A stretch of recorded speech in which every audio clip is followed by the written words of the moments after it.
So I wanted to show you my Magnolia grandiflora, which is the southern magnolia. You see these quite a bit actually here in Oregon. I have two of them. They're of unknown variety. This one I've had for, I think, going on 4 years. And when I bought this, the reason why I picked this one is because it has branches and leaves even on the lower portions. I did see big ones when I was down in Mississippi, 100-footers, and they almost look like giant conifers because they'll maintain their leaves and their branches top to bottom. You will see them quite a bit around here in Oregon, and what I wanted to show is they do flower with the big flowers. These ones flower regularly throughout the summer, and they have kind of a citrus scent. The seeds. So those are pretty big flower. You can get these big seed pods. There's another one developing there.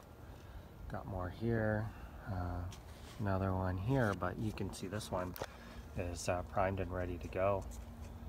So this is like almost like a small club. It's quite heavy and very dense.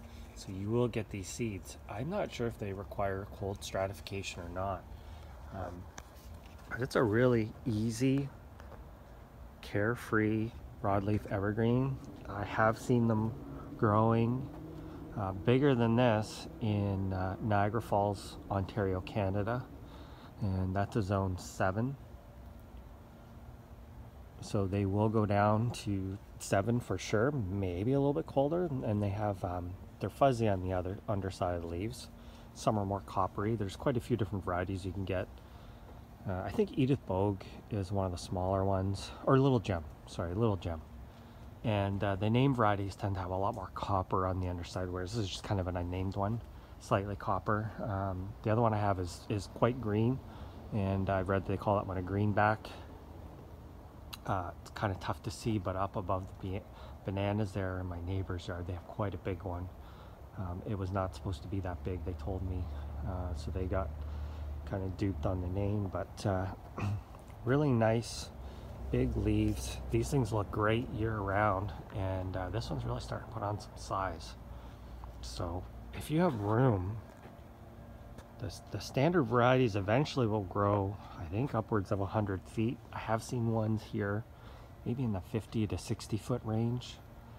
I find that they're not the quickest growing trees here. I think the lack of heat slows them down, but they do like wet. I have planted them in areas where there's quite a bit of moisture, but it's a great tree, quite hardy. 4 seasons of interest, which is always important. During the spring and summer, you have the big white flowers that kind of have that lemony smell, and then the rest of the year you have these really nice new waxy leaves. The new growth comes out almost like a goldy copper color, and then now in the fall you start to get the seeds. So I actually may harvest some of these and just kind of plant them around in my neighborhood. We have some public spaces and some kind of natural areas that wouldn't mind maybe seeing a few of these. So I got these at the big box store. They're pretty easy to find. So even for you who live in a cooler climate, this is definitely one to try.